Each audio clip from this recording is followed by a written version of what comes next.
अस्सलामुअलैकुम जनाब, कैसे मिजाज हैं आप सबके। दुआ है कि आप सब शाद रहें, आबाद रहें। प्यारे दोस्तों, अक्सर आपने इलेक्ट्रिकल के हवाले से सिंगल फेस और 3 फेस का नाम तो सुना ही होगा। तो आज की इस वीडियो में मैं खुलासा करने वाला हूँ इस सिंगल फेस और 3 फेस के पूरे कॉन्सेप्ट का, कि इसका क्या मतलब होता है और इन दोनों में क्या फर्क है। तो ये वीडियो आपके बहुत से कॉन्सेप्ट को क्लियर करने वाली है, तो इस वीडियो को आपने शुरू से आखिर तक पूरा देखना है। तो सबसे पहले बात करते हैं जी कि फेस क्या होता है, इस फेस का क्या मतलब है। जैसा कि आपने मुख्तलिफ रिहायशी कॉलोनियों या टाउन्स के बारे में सुना होगा कि फुला कॉलोनी का ये फेज 1 है, ये फेज 2 है। जैसा कि मैं आपको मिसाल दूं कि मॉडल टाउन फेज 1, फेज 2, या फिर इसी तरह से एक मिसाल दी जाती है कि फुला बंदा बहुत बड़े गम से दो चार हुआ और वो अभी तक इस फेज से बाहर नहीं निकल पाया। तो फेज का मतलब इंग्लिश डिक्शनरी के अंदर प्यारे दोस्तों होता है हालत, यानी कि वो अभी तक इस फेज से, इस हालत से बाहर नहीं निकल पाया। अब उसके बाद हम जानते हैं कि किसी भी चीज में से इलेक्ट्रिकल करंट को गुजारने के लिए या फिर किसी चीज को, किसी लोड को ऑन करने के लिए, ख्वाह वो कोई बल्ब हो, पंखा हो, वॉशिंग मशीन हो या फिर कोई भी चीज हो, हमेशा 2 तारों की जरूरत होती है।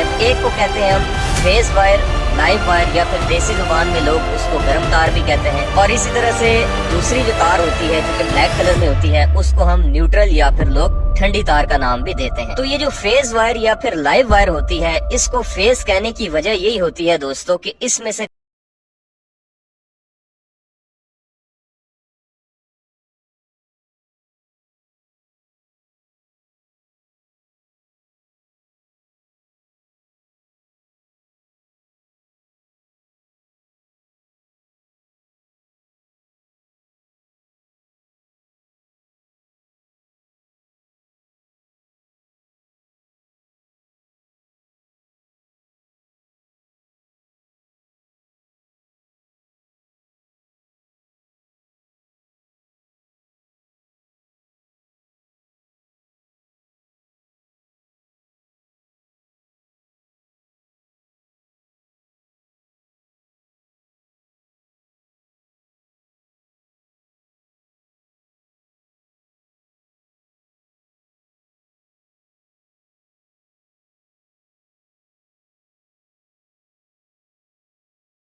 आपने अपने घरों के आसपास गलियों में या फिर कॉलोनीज वगैरह के अंदर दो किस्म के बिजली के खंबे या फिर जो पोल्स होते हैं वो देखे होंगे। एक होते हैं सीमेंट वाले खंबे जिनकी हाइट थोड़ी सी ज्यादा होती है और दूसरे होते हैं लोहे वाले खंबे जिनकी हाइट थोड़ी सी कंपैरेटिवली कम होती है। तो ये जो सीमेंट वाले खंबे होते हैं प्यारे दोस्तों, इनके ऊपर आपने देखा होगा कि 3 तारें बिल्कुल ऐसे हॉरिजेंटली चल रही होती हैं। तो इनके अंदर दोस्तों वोल्टेज होते हैं 11 kV, यानी कि ये 11 kV की लाइंस होती हैं जो कि 3 फेज 3 वायर सिस्टम यानी कि डेल्टा सिस्टम के अंदर लाई करती हैं। तो इस 11 kV को एक आम कंज्यूमर के इस्तेमाल के काबिल वोल्टेज बनाने के लिए प्यारे दोस्तों हम आगे एक अदर ट्रांसफार्मर यूज करते हैं जो कि स्टेप डाउन होता है, जो कि उस 11 kV को फिर 400 वोल्ट में कन्वर्ट कर देता है और आगे 3 फेज 4 वायर सिस्टम में कन्वर्ट कर देता है। और उसके बाद से आगाज होता है डिस्ट्रीब्यूशन का। और इस काम के लिए फिर लोहे वाले खंबे इस्तेमाल किए जाते हैं जिनके ऊपर आपने देखा होगा कि 4 तारें जो है वो वर्टिकली ट्रेवल कर रही होती हैं ऊपर नीचे। तो इस सिस्टम को हम कहते हैं प्यारे दोस्तों 3 फेज 4 वायर सिस्टम। तो ये जो 4 तारें ऊपर नीचे वर्टिकली जा रही होती हैं, इनमें सबसे ऊपर जो है वो 3 अदद फेज होते हैं जिनकी इंडिकेशन जो है वो हम रेड,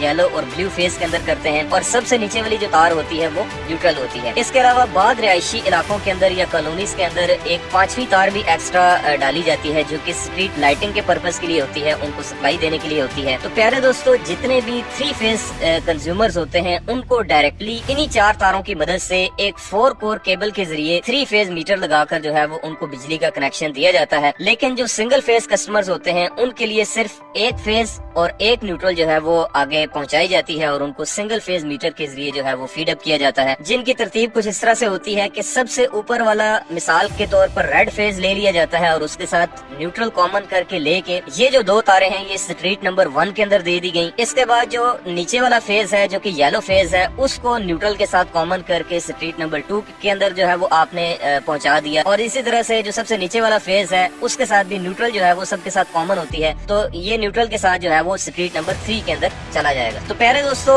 ये जो 4 तारें होती हैं जिनमें मैंने आपको बताया कि सबसे ऊपर 3 फेज और सबसे नीचे जो है वो एक न्यूट्रल होती है। तो कोई से भी जो 2 फेज होते हैं, चाहे वो पहला और दूसरा फेज हो, चाहे वो दूसरा और तीसरा हो या फिर पहला और तीसरा हो, इनके दरमियान में जो वोल्टेज होते हैं, जो पोटेंशियल डिफरेंस होता है, जो टर्मिनल वोल्टेज होते हैं, इनको कहते हैं हम लाइन वोल्टेज या फिर VLL यानी कि लाइन टू लाइन वोल्टेज भी कहते हैं। और पाकिस्तान के अंदर इनकी वैल्यू होती है प्यारे दोस्तों 380 वोल्ट से लेकर 415 वोल्ट। जैसा कि आपने नाम सुना होगा एक खतरा 440, तो ये 440 नहीं होते, ये 400 वोल्ट होते हैं। ये 380 से 415 के दरमियान में वेरी करते रहते हैं, कभी ऊपर चले जाते हैं, कभी नीचे चले जाते हैं। तो कोई से भी 2 फेजों के दरमियान जो वोल्टेज होते हैं प्यारे दोस्तों, इनको हम लाइन टू लाइन वोल्टेज कहते हैं और ये मैंने आपको बताया कि 400 वोल्ट होते हैं। इसी तरह से कोई सा भी एक फेज, चाहे वो रेड हो, येलो हो, ब्लू हो, तीनों में से कोई एक फेज के न्यूट्रल के दरमियान जो वोल्टेज होते हैं इसको हम कहते हैं फेज वोल्टेज या फिर V line to neutral voltage. और ये होते हैं 220। ये वैसे 230 या 240 तक भी चले जाते हैं, लेकिन एक जो स्टैंडर्ड फिक्स किया गया है वो 220 वोल्ट है। जो आम छोटे घरेलू सार्फिन होते हैं जो कि 5 किलोवाट से नीचे होते हैं, सिंगल फेज मीटर के जरिए जो है वो सिंगल फेज सप्लाई यानी कि एक फेज और एक न्यूट्रल जो है वो एक 2 कोर केबल के जरिए प्रोवाइड की जाती है। और जो इससे ऊपर बड़े इलेक्ट्रिकल सार्फिन होते हैं, बड़े कंज्यूमर्स होते हैं, जैसा कि एग्रीकल्चर या फिर इंडस्ट्रियल, जो कि 7 या 10 किलोवाट से ऊपर होते हैं, उनको एक अदद 3 फेज मीटर लगाकर 3 फेज 4 कोर केबल के जरिए जो है वो डायरेक्टली 3 फेज और एक न्यूट्रल वायर का जो है वो कनेक्शन दिया जाता है। और फिर इसी तरह से इलेक्ट्रिक सप्लाई कंपनी की जानिब से सिंगल फेज और 3 फेज कनेक्शंस के अलग अलग टैरिफ यानी कि रेट लिस्ट भी जो है वो मुतय्यन की जाती है। तो ये तो बात थी प्यारे दोस्तों सिंगल फेज और 3 फेज वायरिंग की। इसी तरह से आगे मशीन्स के अंदर भी कैटेगरीज हैं। कुछ मशीनें जो है वो सिंगल फेज सप्लाई के ऊपर ऑपरेट होती हैं, कुछ मशीनें जो है वो 3 फेज सप्लाई के ऊपर ऑपरेट होती हैं। इसी तरह उन मशीनों के अंदर जो वाइंडिंग्स होती हैं वो भी कोई सिंगल फेज वाइंडिंग होती है और कोई 3 फेज वाइंडिंग होती है। तो ये इलेक्ट्रिकल के अंदर प्यारे दोस्तों सिंगल फेज और 3 फेज का पूरा कॉन्सेप्ट है, यानी कि बुनियादी तौर पे जो मेन सप्लाई है वो 3 फेज ही है। अगर आप उन तीनों फेजों में से कोई सा एक फेज और साथ में न्यूट्रल कॉमन करके ले लेते हैं तो उसको हम नाम देते हैं सिंगल फेज का। तो मैं उम्मीद करता हूँ प्यारे दोस्तों